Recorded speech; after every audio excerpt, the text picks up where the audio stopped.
안녕하세요. 저는 지방의 한 작은 도시에서 살아가는 40대 여성입니다. 주변 지인들이 썰밤을 꼭 들어보라며 여러 차례 추천해줘서 2달 전부터 구독하며 재밌게 사연을 듣고 있습니다. 그러다 보니 저와 비슷한 경험을 하신 분들의 이야기를 듣기도 했답니다. 그럴 때마다 묘한 공감과 위로를 느꼈고 어느 순간 저도 제 이야기를 꺼내고 싶다는 용기가 생겼습니다. 그래서 이렇게 노트북 앞에 앉아 자연스럽게 제 사연을 적어내려가려 합니다. 사람이 어디까지 잔인해질 수 있는지, 사람이 얼마나 무서울 수 있는 존재인지 저는 그 밑바닥을 직접 마주했던 사람입니다. 가감없이 재밌게 적어볼게요. 저는 아주 어릴 적부터 아빠와 단둘이 살아왔습니다. 엄마는 제가 돌도 되기 전에 교통사고로 세상을 떠나셨고 그 사고로 아빠는 한쪽 다리까지 크게 다치셨습니다. 그렇게 저희는 둘뿐인 가족이 되었고 아빠는 정말 정성껏 저를 키우셨습니다. 그래서인지 저는 사랑이 부족하다는 느낌 없이 자랐습니다. 외로움도 느낄 틈이 없었죠. 하지만 학교에서는 전혀 다른 일이 벌어졌습니다. 친구들은 다리를 저는 아빠를 보며 아무렇지 않게 상처를 주는 말을 내뱉었습니다. 야, 김드림, 너네 아빠 쩔뚝거리잖아. 우리 아빠가 그러던데 그걸 절름발이라고 한대. 그러니까 넌 절름발이 딸이지. 그 말을 들은 순간 제 머릿속이 하얘졌습니다. 화가 치밀어 오르던 저는 벌떡 일어나 소리를 쳤습니다. 그딴 말 하지 마. 우리 아빠 엄마 지키려고 사고 난 거야. 너희 아빠도 운전하다가 다칠 수 있어. 말 함부로 하지 마. 하지만 그 애는 비웃기만 했습니다. 우리 아빠는 운전도 잘해. 사고 안 나. 절름발이 딸내미야. 너나 조심해. 그 말에 참을 수가 없었습니다. 주먹이 먼저 나갔죠. 어릴 적 교실에서 저는 그런 식의 싸움을 여러 번 했습니다. 늘 제가 이겼고 상대 친구는 눈탱이 밤탱이에 쌍코피를 흘렸답니다. 아빠를 욕되게 하는 말을 들으면 도저히 참고 있을 수 없었거든요. 그 결과 아빠는 종종 학교로 불려오셨습니다. 지팡이의 의지에 불편한 몸으로 천천히 교무실 문을 열고 들어오시던 모습이 아직도 생생합니다. 그때마다 아빠는 제 잘못을 대신해 고개를 숙이셨습니다. 선생님들 앞에서도 친구들 앞에서도 말이죠. 그리고 집으로 돌아와서야 조용히 제게 말씀하셨습니다. 두리마, 친구들이 아빠 흉봤다고 네가 싸운 거니? 응, 아빠를 절름발이라고 놀리잖아. 가만히 있을 수가 없었어. 그런 말 들으면 화날 수 있어. 근데 두리마, 네가 정말 아빠를 위해서 그런 거야? 아니면 네 기분이 나빠서 그런 거야? 둘 다야. 기분도 나빴고 아빠한테 그런 말 하는 게 너무 싫었어. 아빠는 잠시 절 바라보시더니 조용히 웃으셨습니다. 그래, 아빠 마음 알아줘서 고맙다. 우리 딸 속상했겠다. 근데 아무리 그래도 주먹으로 해결하면 안 돼. 화내는 것도 마찬가지야. 네가 발끈하면 그걸 보고 더 놀리고 싶어지는 게 아이들 심리야. 그러니까 다음부턴 아무렇지 않은 척 해봐. 아무 반응 없으면 더 이상 안 건드릴 거야. 아빠는 늘 그런 분이셨습니다. 사고로 다리를 다치신 이후에도 불편한 몸을 감추지 않고 당당히 다니셨고 차별받는 순간에도 허허 웃으며 넘기셨습니다. 저에겐 단 한 번도 분노나 복수를 가르치지 않으셨습니다. 대신 인내를 보여주셨죠. 그리고 그 가르침은 제 자신을 지키고 있는 단단한 울타리가 되어 있었습니다. 초등학교 때까지만 해도 저는 철이 없어서 아빠를 놀리는 친구들이 있으면 주먹부터 날렸습니다. 그 애들이 뭐라고 하든 저는 아빠를 지켜야 한다는 생각뿐이었죠. 하지만 중학교에 들어가면서부터는 달라졌습니다. 누군가를 때리거나 욕을 한 적이 단 한 번도 없었습니다. 아빠의 말씀이 마음속에 깊이 남아 있었기 때문일지도 모릅니다. 언제부터인가 제 성격은 온순해졌고 화라는 감정이 제 안에서 점점 멀어졌습니다. 물론 아빠가 학교에 오신 날 몇몇 친구들이 여전히 비웃고 놀리는 일도 있었습니다. 예전 같았으면 또 싸움이 났겠지만 그땐 정말이지 아무렇지 않았어요. 그 말들이 귓가를 스쳐도 한 귀로 듣고 흘려버렸습니다. 아빠가 그랬듯이 저도 무시하는 법을 배웠던 거죠. 중학교 시절 일진 무리들이 저를 집중적으로 괴롭히려 한 적도 있었어요. 따돌리려는 기색도 분명했지만 저는 눈길조차 주지 않았습니다. 옆에 친구가 없으면 없는 대로 혼자 밥을 먹고 혼자 이동했죠. 억지로 누구와 어울리려 애쓰지도 않았고 그저 배시시 웃으며 지냈습니다. 그러자 나중엔 저를 따돌리는 아이도 저를 싫어하는 아이도 사라졌습니다. 조용히 웃고 다니던 저를 향한 오해도 편견도 차츰 사라졌던 거죠. 생각해보면 아빠가 괜히 그런 말씀을 하신 게 아니었습니다. 그건 단순한 훈계가 아니라 삶을 살아가는 방법 그 자체였어요. 저는 그 가르침 덕분에 평온하고 감사한 마음으로 학창 시절을 보낼 수 있었습니다. 그렇게 고등학교를 졸업하고 저는 간호대학에 진학했습니다. 아픈 사람을 돌보는 일이 얼마나 소중한지 어릴 때부터 늘 곁에서 보며 자랐거든요. 아빠는 시간이 날 때마다 봉사활동을 다니셨고 그럴 때마다 저를 꼭 데려가셨습니다. 몸이 불편한 이들에게 직접 손을 내밀고 지친 환자들의 등을 토닥이던 아빠의 뒷모습은 지금도 제 마음속에 선명하게 남아 있습니다.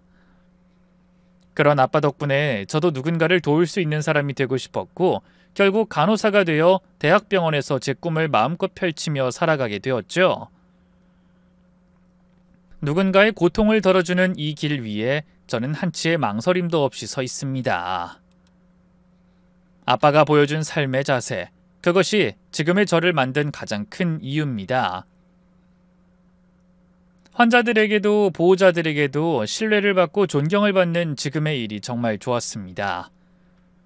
제가 정성껏 돌본 환자가 건강을 되찾아 퇴원할 때면 마음 깊숙이 뿌듯함이 밀려왔어요. 그럴 때마다 이 길을 선택하길 참 잘했다라는 생각이 들었습니다. 간호사로서 바쁘게 살던 어느 날 저에게도 사랑이 찾아왔습니다. 상대는 같은 대학병원에서 근무하던 외과 전문의였고 성품도 인격도 훌륭한 사람이었습니다. 우리는 서로 조심스레 마음을 나누기 시작했고 병원에서는 비밀 연애를 이어갔습니다. 007 작전까지는 아니었지만 식당에서도 엇갈려 앉고 엘리베이터에서도 조심하며 몰래 데이트를 이어갔죠. 그렇게 2년 반을 사귀고 어느 날 그이가 조심스레 프로포즈를 했습니다. 저는 기쁜 마음으로 그의 청혼을 받아들였고 가장 먼저 아빠에게 이 사실을 알렸어요. 아빠, 나 결혼할 사람이 생겼어. 그 말을 듣자마자 아빠는 특유의 너털웃음을 터뜨리셨어요. 그래, 우리 두림이가 드디어 시집을 가는구나. 얼른 집으로 데려와. 그 일을 집으로 데려간 날 아빠는 처음부터 기뻐하셨습니다. 그를 한참 바라보시더니 화난 얼굴로 말씀하셨죠. 우리 두림이가 남자 보는 눈이 아주 높네. 이 애비보다 훨씬 훌륭하고 착한 사람을 골랐구나. 두림아, 이런 사윗감 도대체 어디서 찾은 거야? 같은 병원에서 일한다고 했잖아. 우리 병원에서 눈 맞은 거야. 그래도 그 많은 사람들 중에 김서방이랑 눈이 맞았다는 건 복이다. 이렇게 겸손하고 자기 일을 사랑하는 청년은 요즘 드물거든. 김서방? 아빠 벌써 사위로 인정하신 거야? 왜 아니겠냐? 이런 남자라면 100번이든 1000번이든 찬성이다. 두림이 네가 시집 간다고 생각하니 아쉽고 서운하긴 하지만 그래도 걱정은 안 되겠구나. 그날 아빠는 그렇게 흔쾌히 허락해 주셨습니다. 저는 그 마음이 든든하고 또 눈물이 날 만큼 고마웠어요. 그 다음은 저희가 예비씨 댁에 인사를 드릴 차례였습니다. 그이의 가족은 예비씨 어머니 한 분뿐이었습니다. 그이 역시 저처럼 어릴 적 아버지를 사고로 잃었다고 했습니다. 결혼 인사를 드리러 간 날 예비씨 어머니는 절 보자마자 앉기도 전에 직업부터 물으셨습니다. 저는 당당하게 대답했죠. 찬웅 씨랑 같은 병원에서 일하는 간호사입니다. 그 순간 예비씨 어머니의 표정이 바로 굳어졌습니다. 입가가 일그러지고 눈빛이 차가워졌죠. 뭐라고? 간호사? 의사가 아니라 간호사였어? 그리고는 찬웅 씨를 돌아보며 목소리를 높이셨습니다. 찬웅아, 너 같은 병원 선생님이라 결혼한다고 하지 않았어? 그이는 조용히 대답했습니다. 간호사 선생님이란 뜻이었어, 엄마. 야, 간호사가 무슨 선생님이야? 간호사는 그냥 간호사지. 나는 의사 데리고 오는 줄 알고 기대했단 말이야. 이게 뭐야? 배신당한 기분이네. 예비 시어머니는 고개를 절레절레 흔들며 연신 한숨을 쉬셨습니다. 실망이라기보단 수치스러운 일이 벌어진 것처럼 분노에 가까운 표정을 지으셨죠. 그 표정을 보며 저는 아무 말 없이 자리에 앉아 있을 수밖에 없었습니다. 잠시 후 그이가 잠깐 자리를 비운 틈을 타 예비 시어머니가 절 노려보듯 쳐다보며 말했습니다. 이봐요, 두림씨. 난 의사라고 해서 인사하러 오라고 한 거예요. 간호사인 줄 알았으면 애초에 보지도 않았을 거예요. 네? 그럼 저희 결혼은 안 된다는 말씀이세요? 양심이 있으면 오르지 못할 나무는 쳐다보지 말아야죠. 어디서 그렇게 뻔뻔하게 의사 아들이랑 결혼하겠다는 말을 쉽게 해요? 내 표정 보면 몰라요? 당연히 안 되는 일이에요. 난 아들을 간호사한테 줄 생각 없습니다. 우리 집이 엄청난 재벌도 아닌데 고작 간호사가 감히 이런 자리에 앉아 있는 거죠? 이 결혼 절대 안 됩니다. 내 말 듣고 기분 나쁘든 말든 그건 당신 사정이고요. 알아들었으면 이제 그만 일어나 주세요. 처참한 말을 듣고 마치 뛰쳐나오듯 찬웅 씨 집에서 나왔어요. 찬웅 씨, 우리 여기까지인가 봐. 그만 갈게. 저기 두리마, 그러지 말고. 그이가 제 말을 막고 무언가 말하려 했지만 저는 고개를 절레절레 흔들며 말을 끊었어요. 아니, 우리 안 되는 사이야. 어머님이 저렇게 두 손 들고 반대하시는데 우리가 어떻게 결혼을 해? 결혼은 현실이야. 택시 왔다. 나 갈게. 그리고 아주 냉정하게 택시 문을 닫아버렸습니다. 두리마! 두리마! 그이는 계속 연락을 해왔지만 전 받지 않았어요. 하지만 병원에 가면 찬웅 씨를 마주칠 수밖에 없어 어쩔 수 없이 불편하게 마주치곤 했죠. 두리마, 내 이야기 좀 들어봐. 아니야, 난 어머님 마음 이해해. 더 얘기할 필요 없어. 그러지 말고. 나 환자한테 가봐야 해. 미안. 그렇게 며칠 동안 병원에서 어색하게 부딪히며 지냈어요. 그러던 어느 날 보름쯤 지났을 무렵 찬웅 씨 어머님에게서 전화가 왔습니다. 놀랍게도 아주 다정한 목소리로 말씀하시더군요. 두림씨? 나야, 찬웅이 엄마. 그땐 내가 너무 흥분해서 무슨 말을 어떻게 했는지 모르겠네. 많이 상처받았지? 네? 어머님, 갑자기 왜 연락을 주셨어요? 왜겠니? 결혼 허락하려고 전화했지. 찬웅이랑 같이 집에 다시 와. 네? 갑자기 왜요? 마음이 바뀌신 이유가... 그냥 자식 이기는 부모 없다고 생각하면 돼. 아직 마음이 남아있다면 다시 인사하러 와. 전화를 끊고 나서 찬웅 씨가 절 찾아왔어요. 연신 사과하면서 한 번만 마음을 돌려달라며 두 손을 모아 빌었죠. 복잡한 마음이었지만 눈앞에 그 사람과 결혼할 수 있다고 생각하니 좋았어요. 그래서 자존심을 접고 예비 시어머님을 다시 뵈러 갔습니다. 며칠 뒤 약속한 저녁 시간에 예비 씨 댁에 찾아갔어요. 예비 시모는 절 보자마자 손을 잡더니 미안하다고 사과를 했고 따뜻한 밥을 한 끼 해주시겠다면서 식사를 차려주셨어요. 어찌된 일인지 몰라 일단 차려주신 밥을 맛있게 먹었습니다. 어머님, 잘 먹었습니다. 그래, 우리 새애기가 잘 먹었다고 하니 뿌듯하네. 네? 새애기요? 뭐 어때? 미리 호칭부터 바꾸는 게 이상한가? 내가 말을 놔도 되지? 네, 편하신 대로 하세요, 어머님. 저는 어리버리하게 대답을 하고 애인을 바라봤어요. 그이는 살짝 미소를 짓더니 예비 시모의 심부름을 하러 나가려고 일어섰습니다. 두리마, 엄마가 자기 집에 보내드릴 떡을 맞춰주셨대. 그거 가지러 금방 다녀올 테니까 엄마랑 이야기 나누고 있어. 나 혼자 두고 가겠다고? 알았어, 다녀와. 저는 어렵고 불편한 자리라서 예비 시모와 절 두고 나가지 말라고 눈빛으로 말했습니다.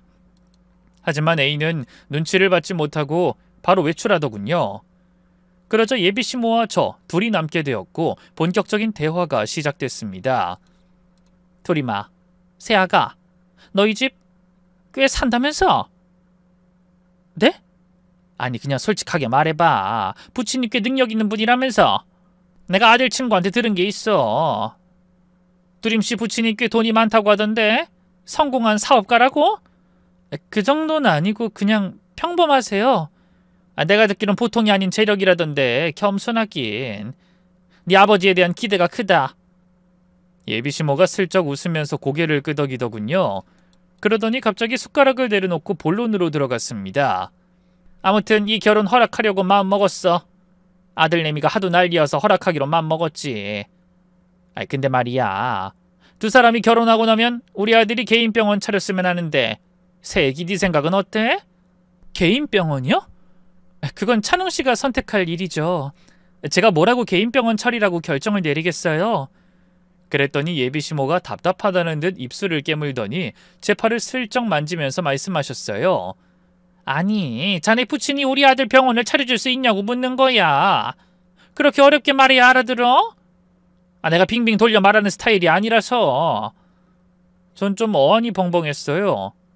갑자기 새 얘기라 부르면 따뜻하게 대하더니 돌려서 돈 얘기를 꺼내는 그 모습이 너무 노골적이었거든요. 그런 건 제가 말씀드릴 입장이 아닌 것 같아요. 아빠도 제가 결혼하는 데 있어 조건을 따지지 않으셨어요. 그러자 예비시모가 다시 한번 팔을 두드리면서 웃더라고요. 아우 순진하긴. 세상에 조건 없이 결혼하는 사람이 어딨어. 어차피 결혼은 현실이야 새애기. 사랑만 가지고는 못 살아. 그러니까 이참에 아버님께도 한번 말씀드려봐. 우리 아들 능력은 있지만 자본이 좀 부족하잖아. 두 사람이 같이 잘 살아보자는 의미로 병원 하나 밀어주면 좋지 않겠어? 그 순간 예비시모가 처음 내미는 따뜻한 손길의 속내가 훤히 보이는 듯했습니다. 저는 대답을 하지 않고 고개를 숙이고 애인이 돌아오길 기다렸습니다. 예비시모는 몇 번이나 말을 꺼내며 대답을 강요했지만 입이 열리지 않았어요. 어떤 말을 해도 후회할 것 같아서 그저 조용히 고개만 떨구고 있었습니다. 이윽고 찬웅씨가 떡을 들고 집 안으로 들어왔습니다. 분위기가 왜 이래? 그이는 저희 두 사람을 번갈아 보며 말했어요. 엄마, 두림이한테 뭐라고 한 거야? 예비시모는 팔짱을 끼고 피식 웃으며 대답했어요. 아니야. 그냥 현실적인 질문 하나 했을 뿐인데 얘가 꿀먹은 벙어리가 됐더라. 그러니까 뭐라고 했냐고요? 네 개인 병원 차려줄 수 있냐고 물었어. 그게 그렇게 이상한 말이냐? 그 말을 듣자마자 찬웅씨는 얼굴이 확 붉어지더니 버럭 소리를 질렀습니다. 엄마, 지금 그게 무슨 말이야? 무슨 개인 병원이야? 나 지금 병원에서 일하는 거 만족한다고 했잖아.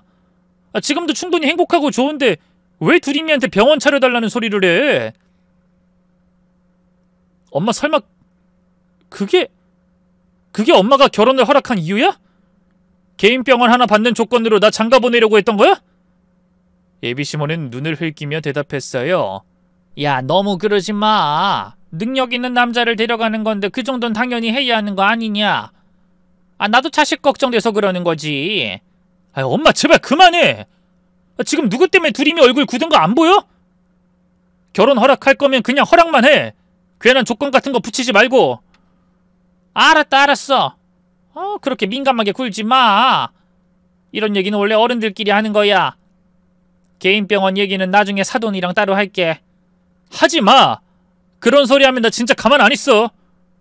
엄마가 허락해줬다고 했으니까 조만간 상견례 날짜 잡을 거야. 그때 아버님 앞에서 쓸데없는 말 나오면 나 엄마 편 안 들어, 진짜로. 예비시모는 입을 삐쭉 내밀며 투덜거렸습니다. 알았다고. 아주 그냥 자식이 엄마한테 이렇게 까칠하게 굴 줄이야. 그래, 네 하고 싶은 대로 해. 됐냐? 결혼 허락을 받긴 했지만 마음은 개운하지 않았어요. 분명히 무언가 바라고 있는 눈빛이 느껴졌고 그 잔상이 자꾸 남았습니다. 밖으로 나와 찬웅씨와 단둘이 대화를 나눴습니다. 그이는 제 눈치를 살피며 조심스럽게 말했어요. 자기야, 우리 엄마 말은 그냥 흘려들어. 나 진짜 개인 병원 차릴 생각 없어. 지금 이대로 충분해. 그러니까 부담 갖지 마. 찬웅 씨 어머님은 아닌 것 같던데 표정이 딱 이 결혼은 개인 병원을 해줘야 하는 조건이 있는 것처럼 보였어. 그이는 웃으며 고개를 저었습니다. 아니야, 우리 엄마 말은 원래 좀 그런 식이야. 말은 세게 해도 결국엔 내 뜻 따라줘. 내가 의대 간다고 했을 때도 법대 가라고 몇 달 난리쳤던 분이야. 결국엔 이긴 사람은 나야. 아무튼 내가 잘 이야기할게. 엄마 입단 속도 확실히 할 테니까 자긴 신경 쓰지 마. 그 말을 들으니 조금은 안심이 됐습니다. 아직 찜찜한 감정이 다 가시진 않았지만 그래도 머리가 좀 정리되는 기분이었어요. 열흘 뒤 약속한 상견례 날이 다가왔습니다. 그날 저는 아빠를 모시고 미리 예약해둔 고급 한식당으로 향했어요. 입구부터 대형 외제차들이 질비하게 늘어서 있고 실내는 전통 분위기에 호텔급 서비스를 갖춘 으리으리한 장소였습니다.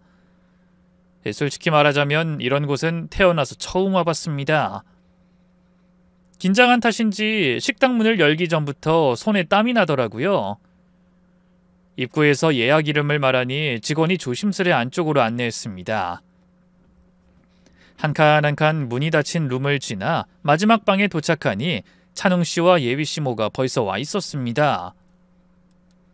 저희 부녀를 보자마자 두 사람 모두 자리에서 일어나 반갑게 인사를 했고 저도 밝은 표정으로 인사를 하며 아빠를 소개했습니다. 그런데 그때였습니다. 예비 씨 모의 시선이 아빠의 지팡이를 따라 움직이더니 눈이 동그래졌습니다. 아빠가 천천히 다가가자 예비 씨 어머니는 마치 놀란 듯 말을 뱉었습니다. 아니 다리가 왜 그러세요? 어디 다치신 거예요? 그 말에 아빠는 애써 웃음을 지으며 차분하게 대답하셨습니다.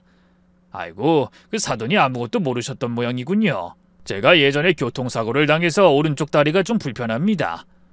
보행장애가 있어서 지팡이를 짚고 다니는 게 생활이 됐죠. 순간 예비 시모의 표정이 확 굳어졌습니다. 놀람을 넘어 얼굴에선 분명 불쾌함이 스쳤고 입이 바싹 마른 듯 말이 제대로 나오지 않더군요. 사고가 나서 절름발이가 되셨다고요? 세상에, 이걸 왜 아무도 이야기를 안 해준 거예요? 찬웅이 넌 도대체 왜 말을 안 한 거야? 엄마 왜 그래? 장인어른 앞에서 그게 무슨 말이야? 찬웅 씨는 황급히 엄마를 제지하려 했지만 이미 예비 시모의 불편한 감정은 방 안 가득 퍼져 있었습니다. 사실 저와 찬웅 씨는 아빠 다리에 대해 일부러 말을 안 한 게 아니라 굳이 먼저 언급할 필요가 없다고 생각했어요. 작은 불편함이 있는 게 흠이라고 생각하지 못했거든요. 하지만 예비 시모의 반응은 너무 달랐습니다. 예비 시모는 말은 하지 않아도 내내 굳은 표정이었고 고개를 숙인 채 아빠를 똑바로 쳐다보지도 않았습니다. 그러자 아빠가 조용히 말씀하셨어요. 안사돈, 제 다리 보고 많이 놀라셨나 봅니다.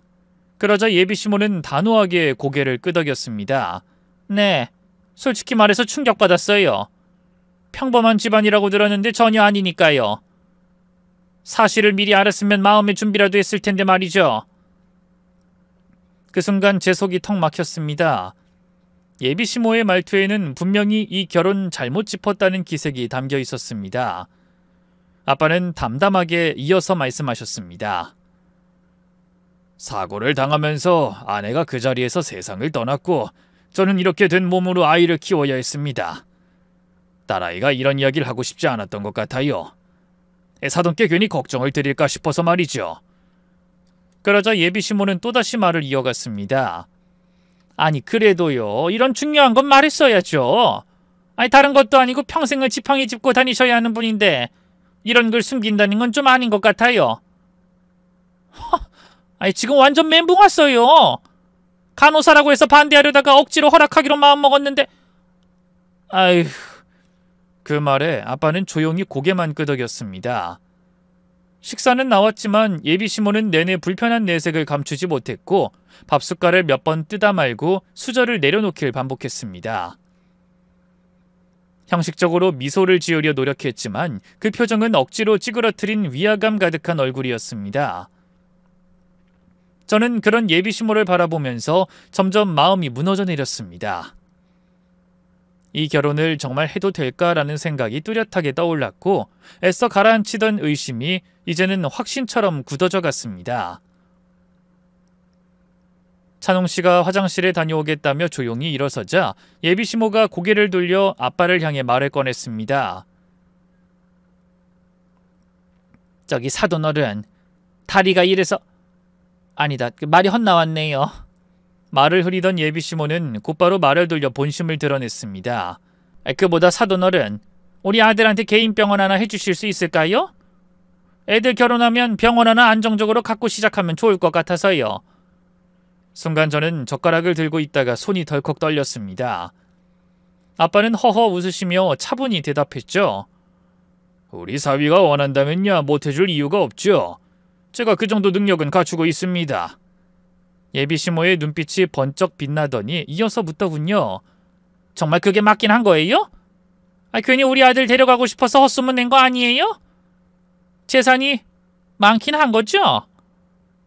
딱 보니까 그런 것 같지가 않은데 내 아들 친구가 했던 말이 거짓말처럼 느껴진다고요.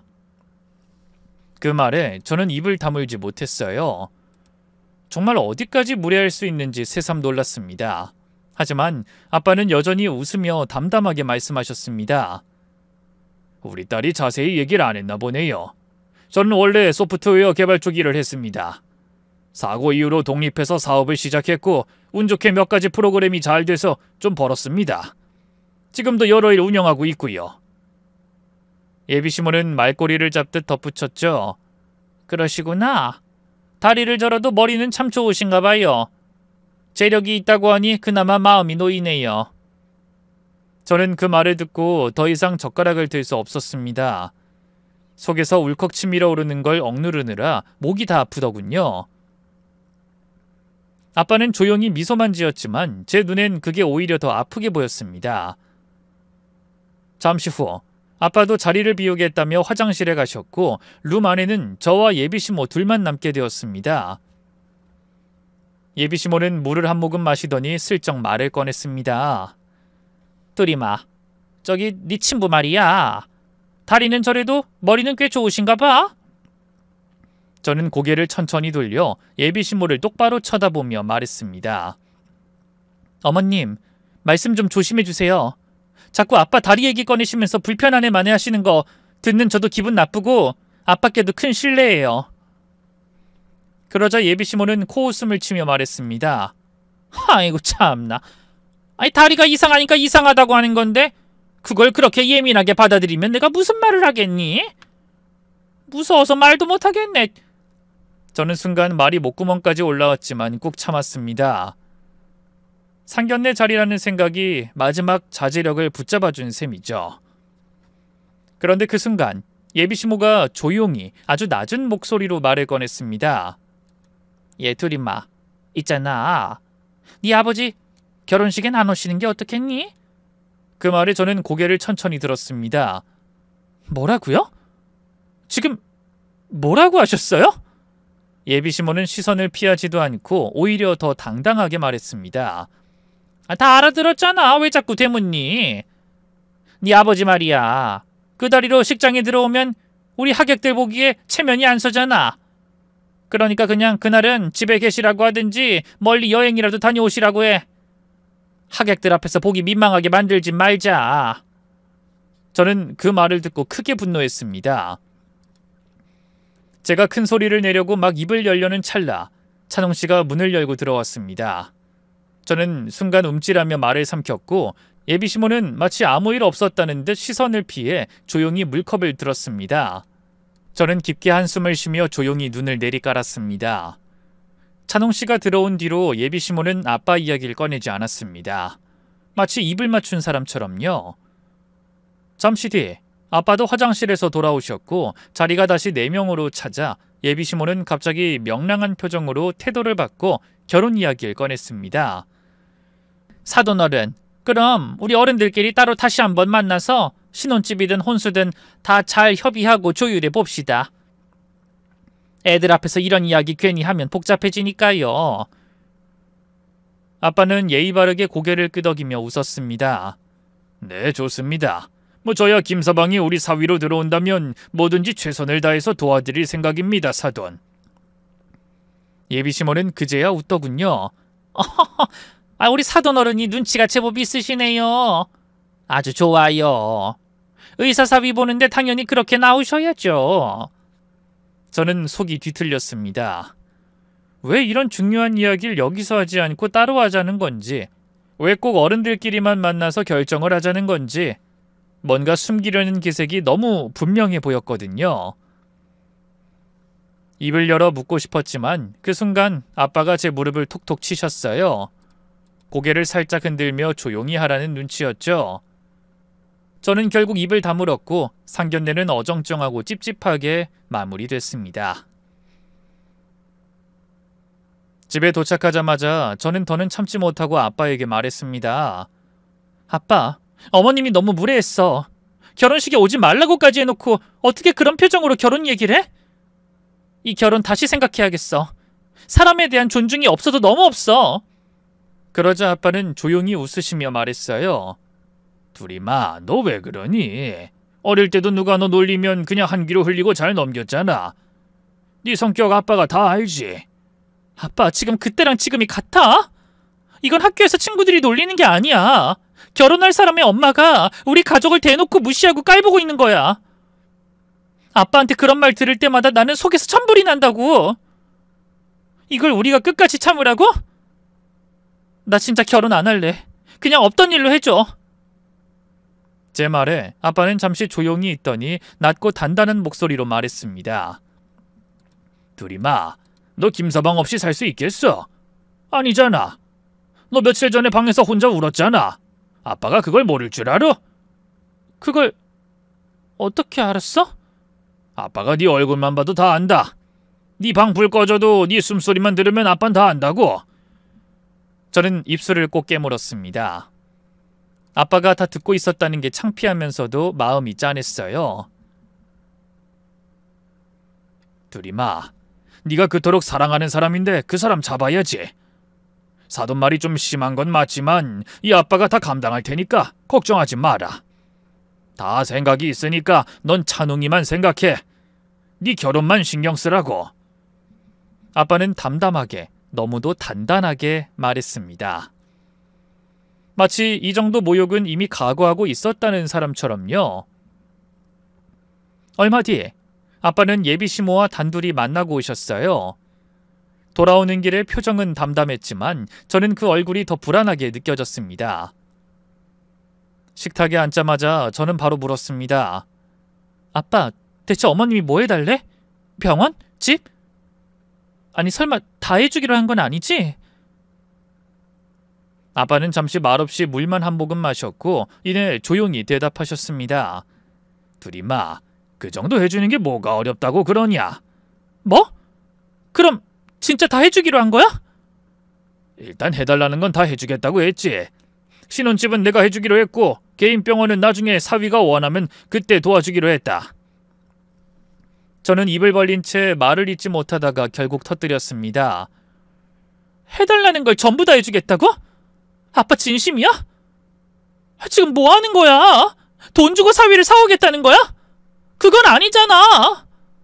이건 너무 비참하다고. 하지만 아빠는 그 말에도 흔들리지 않았습니다. 두리마, 세상을 살다 보면 물질적인 걸로 일을 해결해야 하는 순간이 오는 법이다. 아니 아빠 진짜 미치겠어. 이렇게까지 해서 결혼하면 내가 과연 행복할 수 있을까? 난 지금이라도 접는 게 맞다고 생각해. 아빠나 나나 너무 무시당하는 것 같단 말이야. 아빠는 절 똑바로 바라보며 말했습니다.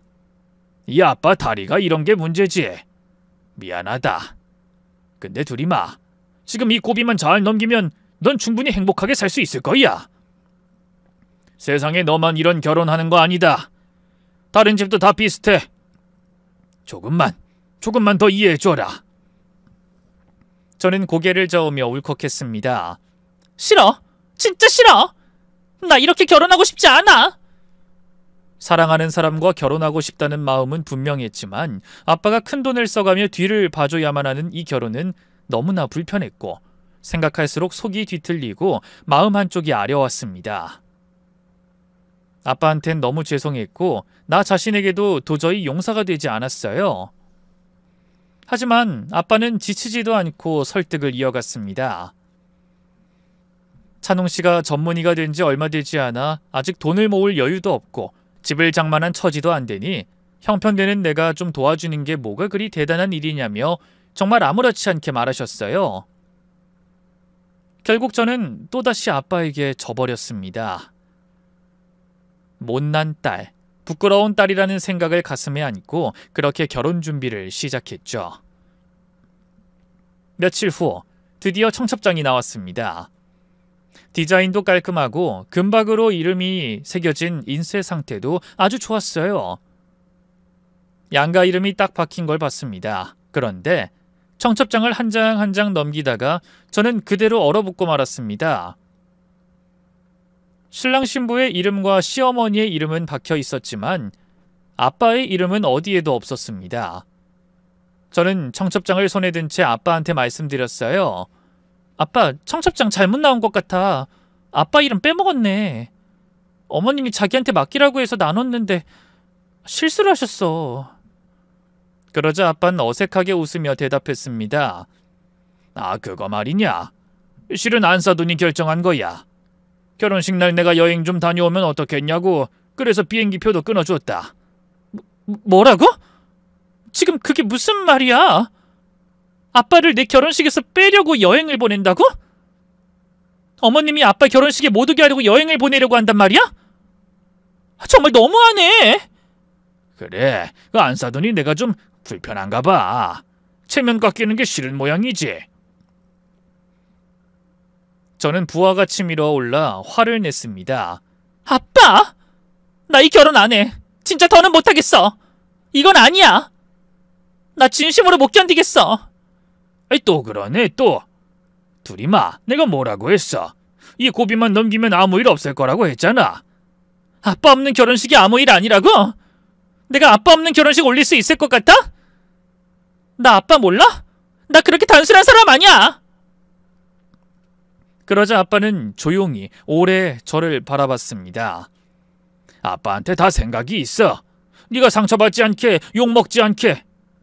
그러니까 이 결혼은 무조건 올려라. 그날 밤 아빠는 말없이 제 옆에 앉아 길고 긴 이야기를 들려주셨어요. 엄마가 떠난 이후 자신이 어떤 마음으로 저를 키워왔는지, 그리고 절대로 제 눈에서 눈물 나지 않게 해주겠다고 말씀하셨죠. 저는 결국 또 그대로 넘어갔습니다.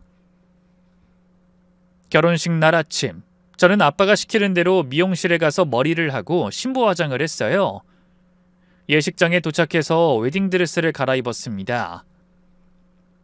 신부 대기실에서 거울을 바라보며 웨딩드레스를 만지작거리고 있는데 문이 열리더니 시어머니가 들어오셨어요.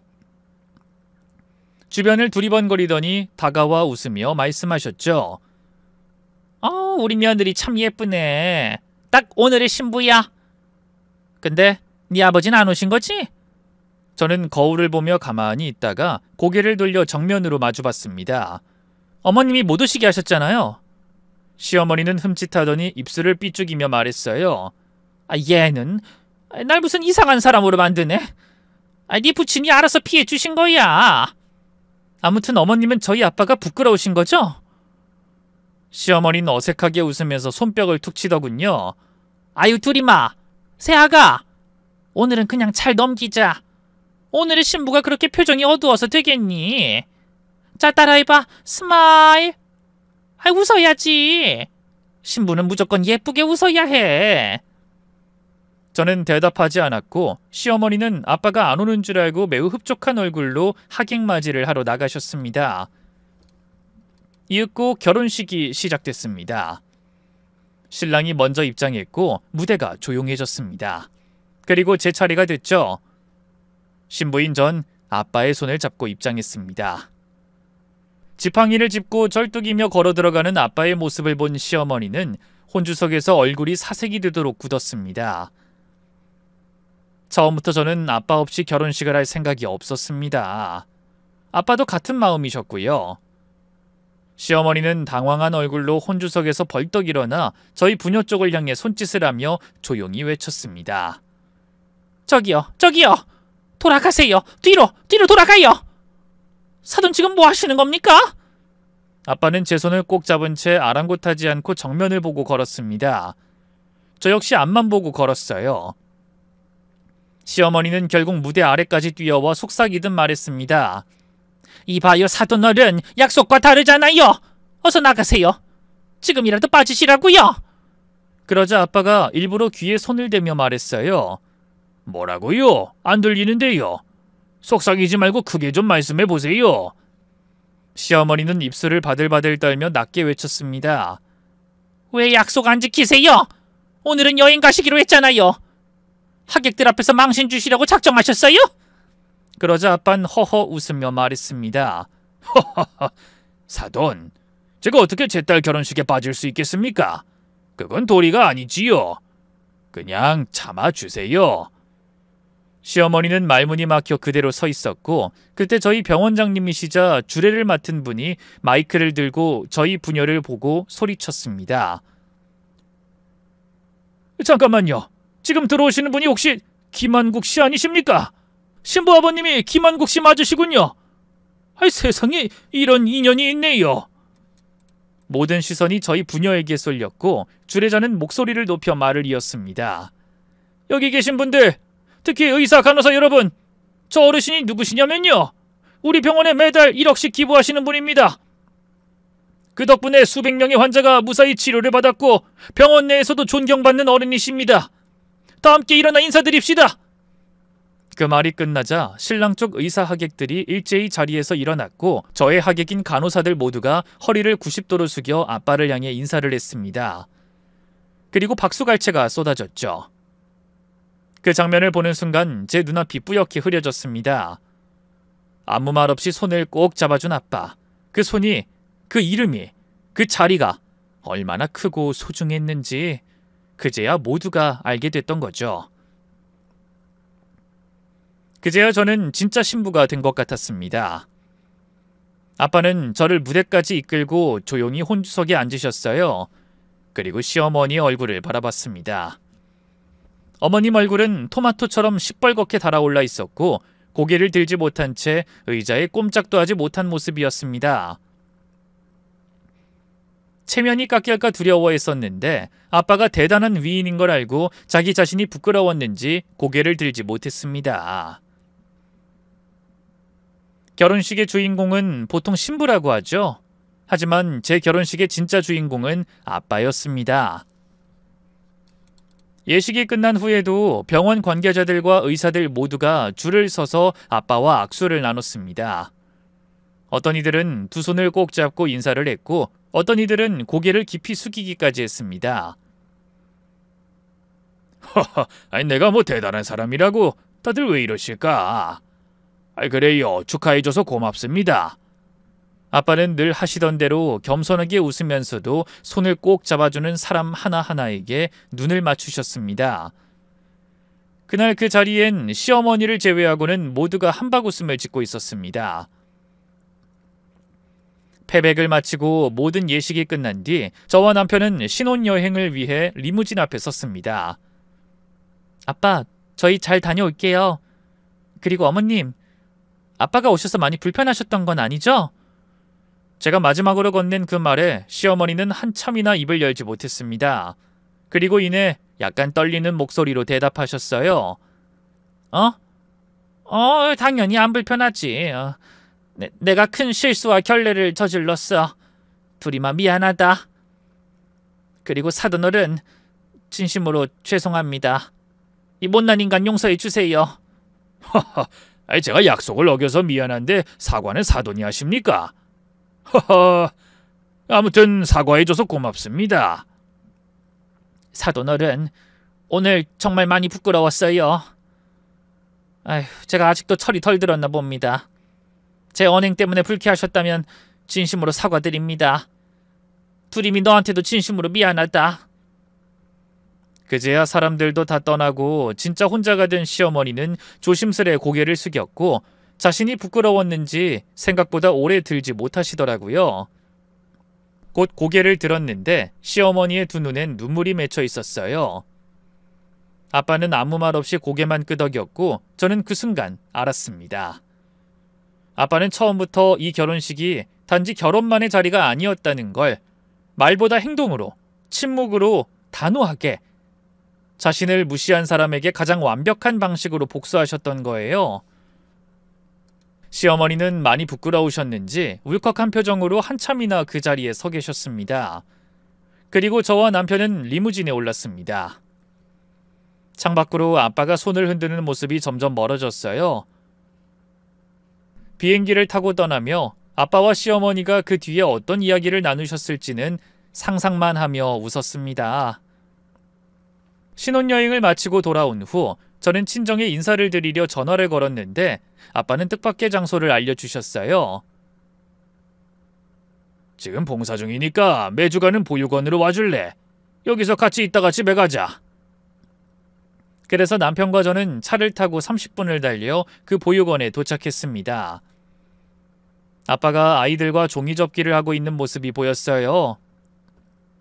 다정하게 아이들 손을 잡고 종이를 한 장 한 장 접어주는 모습은 항상 그래왔듯 멋지고 사랑스러워 보였습니다. 저와 남편은 함께 복도에서 조용히 그 모습을 바라보며 웃었어요. 그런데 누군가 뒤에서 우리에게 말을 걸었습니다. 찬웅아, 두리마, 너희 왔니? 뒤돌아보니 시어머니가 계셨습니다. 어머님? 여기서 뭐 하세요? 시어머니는 살짝 부끄러워하면서도 웃으며 말했어요.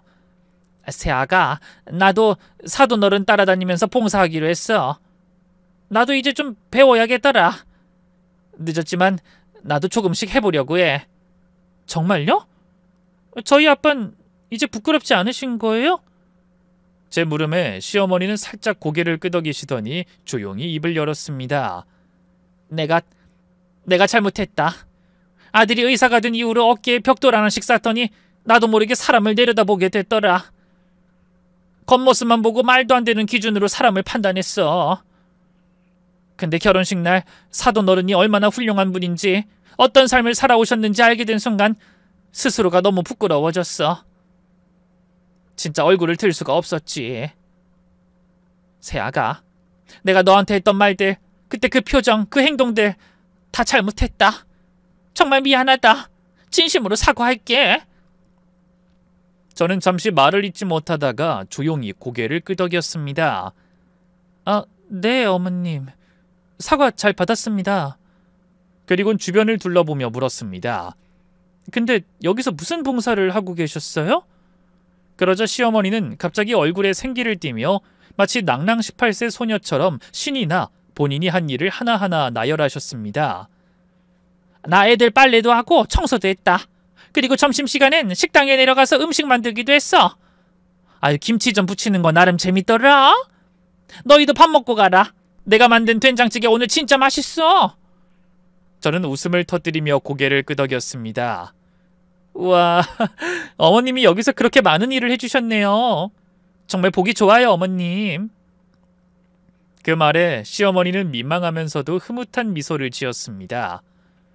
그 표정은 어색하지만 진심이 담긴 그동안 보지 못했던 얼굴이었습니다. 그 순간 저는 확신했어요. 이것이 바로 아빠가 계획한 복수, 아니 참된 참교육이라는 걸요. 시끄럽게 따지지도 소리치지도 않으셨지만 아빠는 단 한마디의 호통 없이 사람을 부끄럽게 만들었고 시어머니 스스로를 돌아보게 만들었습니다. 큰 소리 한 번 없이 진심으로 설득하는 사람. 저희 아빠는 정말 말 그대로 위대한 사람이었습니다. 남편은 개인 병원을 차리지 않겠다고 했습니다. 결혼 전에도 결혼 후에도 줄곧 지켜온 그의 진심은 하나였습니다. 저 역시 여전히 간호사로 병원 현장에서 환자들과 함께하고 있습니다. 누군가를 살리는 일을 한다는 것, 그것이 돈보다도 명예보다도 소중하다는 걸 우린 알기에 남편과 저는 그 자리를 묵묵히 지키고 있습니다. 시어머니 역시 뭔가를 요구하거나 개인 병원 차려달라는 말씀은 입 밖에 꺼내는 일이 없었습니다. 결혼식 이후로 단 한 번도요. 그날의 결혼식은 시어머니 인생에서도 잊을 수 없는 날이었던 것 같습니다. 그리고 그렇게 시간이 흘렀습니다. 어느덧 10년. 저는 아들과 딸을 차례로 낳았고 육아와 일을 병행하며 정신없는 하루하루를 살아가고 있습니다. 물론 제가 일하는 시간엔 다른 누군가가 두 아이를 돌봐주고 있었죠. 바로 시어머니였습니다. 새아가, 우리 손주들 피곤했나 봐. 금방 잠들었네. 그냥 오늘은 내 집에서 재우자. 넌 가서 푹 쉬어라. 그래도 되겠어요? 어머님이 힘드실까 봐 걱정돼서요. 아이고, 힘들긴 뭐가 힘드니. 내 새끼들이고 내가 보는데 그게 뭐가 힘들다고 그래. 내일 아침 밥 먹이고 유치원도 내가 데려다 줄게. 넌 오늘 하루만이라도 신경 끄고 푹 쉬어. 그럼 그렇게 할게요. 어머님 정말 감사해요. 아유, 감사하긴 뭘 감사해. 당연한 일을 하는 거지. 정말로요. 어머님 없었으면 애들 어떻게 키웠을지 몰라요. 시어머니는 잠시 멈칫하더니 작게 웃으며 말했습니다. 내가 없었으면 사돈 어른이 해주셨겠지. 그분은 뭐든지 다 하시는 분이잖니. 아직도 사업 크게 운영하시고 기부도 하고 봉사도 빠짐없이 다니시고. 아유, 진짜 그런 분이 또 있을까 몰라? 남들이 존경하는 것보다 내가 훨씬 더 많이 존경한다고. 그리고는 말끝을 흐리시더니 조용히 한마디 덧붙이셨습니다. 10년 전 내가 그분을 부끄러워하고 결혼식장에 못 오시게 하려고 했던 거 기억나지? 네, 기억나죠. 그땐 정말 많이 힘들었어요. 난 그 일만 생각하면 지금도 마음이 무너져. 그때 내 자신이 얼마나 수치스러웠는지 정말 미안했다. 저는 살짝 웃으며 말했어요. 아빠는 그게 어머님께 드린 복수였대요. 조용하고 아주 묵직한 복수요. 그날 이후 어머님이 확 바뀌신 걸 보면 성공한 복수죠. 시어머니는 크 웃더니 고개를 끄덕였습니다. 아무튼 뭐 복수가 됐든 뭐가 됐든 간에 그날 이후로 난 정신 제대로 차렸어. 그러더니 갑자기 뒷뺨을 감싸며 말했습니다. 이제 그 이야기 그만하자. 또 부끄러워서 얼굴이 달아오르려 한다. 어머님이 먼저 꺼내셨잖아요. 아유, 그랬냐? 아무튼 얼른 집에 가서 쉬어. 애들은 내가 맡을게. 그날 저녁, 저는 차를 몰고 집으로 돌아오며 창밖으로 스치는 불빛을 바라봤습니다. 10년 전 결혼식 전날 밤처럼 마음이 복잡하진 않았지만 그때보다 훨씬 더 가득 찬 마음으로 시어머니는 정말 많이 변하셨습니다. 말투 하나, 행동 하나, 그 따뜻한 손길 속에서 진심이 느껴졌어요. 그때 결혼을 포기할까 수백 번 흔들렸던 제가 그때 아빠만 믿고 끝까지 가보자고 결심했던 그 선택이 지금 생각하면 정말 잘한 결정이었습니다. 그리고 여전히 그 선택의 중심에는 아빠가 계십니다. 예전이나 지금이나 아빠는 제게 영웅입니다. 그리고 제 아이들이 본받을 위인이기도 하죠. 이제 제 이야기는 여기서 막을 내립니다. 이 긴 사연을 끝까지 들어주셔서 정말 감사합니다. 모쪼록 여러분도 가족이란 이름 아래에서 더 많은 용기와 따뜻함을 품을 수 있길 그런 바람을 담아 인사드립니다. 안녕히 계세요.